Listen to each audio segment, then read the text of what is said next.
Fraud happens every day. The average duration of frauds are 2 years. My aim today is when you leave, you're more aware to be able to deter and detect frauds at your organizations, at your businesses, in your everyday life. Fellow Toastmasters, guests, fraud is very important. It happens in every country. Recently, the Association of Certified Fraud Examiners released their report to the nation. Now, this report comes out every 2 years. And what they do is they analyze over 1,000 reported frauds of their participants over that timeline. And they answer various survey questions, what led to the fraud, how it was detected. It's a very thorough analysis. And what they hope to bring to light is reasons for fraud, some of the characteristics of fraudsters, as well as ways that it's been detected to help us in the future better prepare ourselves to prevent those from happening to our organizations. The ACFE estimates fraud at 5% of world gross product. Now you're thinking 5% doesn't seem like a lot, but that's 5% to every single company in the entire world. That comes out to $3.5 trillion. Now you're thinking, oh, what can I do with $3.5 trillion? Well, I'm not sure how many of you have an iPhone. Well, if you're tech savvy, you could go ahead and buy the entire company of Apple. And with Facebook launching their IPO, you can bypass all those investors and buy the entire company. You could be the next Mark Zuckerberg.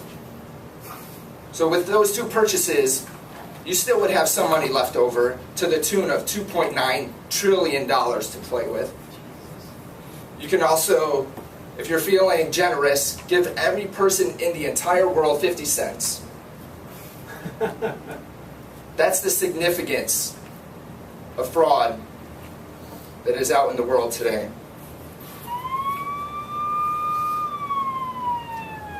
Fraud is disastrous.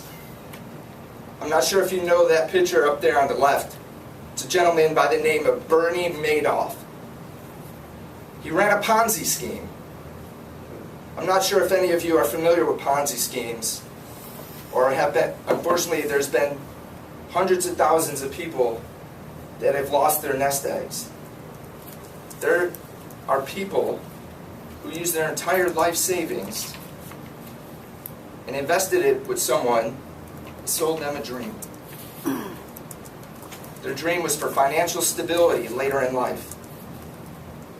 Guaranteed returns. No risk. You invest with me, I guarantee above market returns. When you retire, you'll get your money back and then some. You want to buy a house, a boat, you want to take those luxurious vacations, invest with me today. Those were the lies he fed to hundreds and hundreds and thousands of people. They bought in. There's many like him. This is not an isolated event. Bernie Madoff and others out there, they're devious. They know human nature.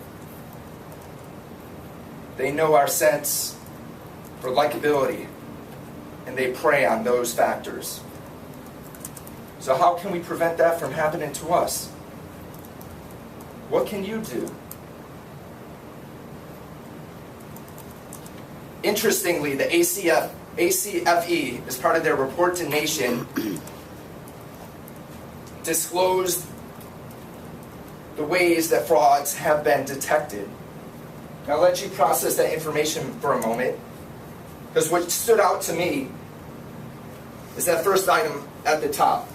Over 40% of all frauds were detected by a tipster. Look at number 2, management review, close to 15%. Now that's a wide discrepancy, and to me that's shocking. The reason is because makes me believe there's still a high volume of frauds that are happening today that aren't being caught, and that we're relying on people giving tips to catch them.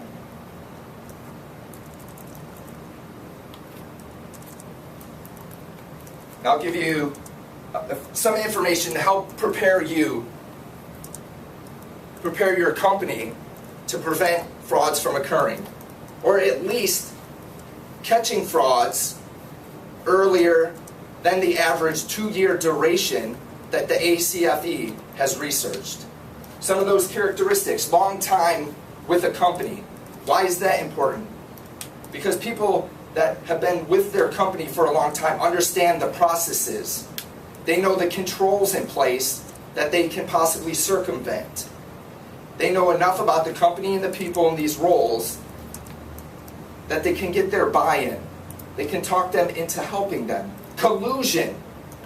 When more than one person, when 2 or more are involved in a fraud, it makes it that much more difficult to detect, because you have people working together. You have more people in the cover-up. High level of authority. People that can direct others, and other people won't fight back. So if your boss comes to you and asks you to do something, potentially to better your career, you might go along with it, even that you may think it could be wrong. It could go against your morals. And I'll share an example.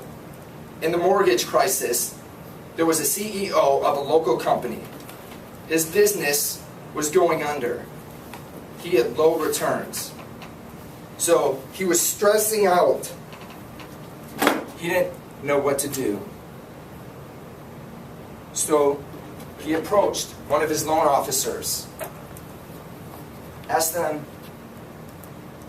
"Can you make up a fictitious loan? It'll be okay, no one will know." That person he went to reported directly to him. So he felt an obligation to his superior to do that loan. Then that CEO called up a title company that was a vendor of that company and asked them for help creating this massive fraud. And unfortunately, they went along with it. They wanted to help this individual, this crook, this fraudster. They were part of the fraud and didn't give a second to think about the morals, the impact on employees, the impact on the community, on the country, the things that we're dealing with today as a result of the financial crisis.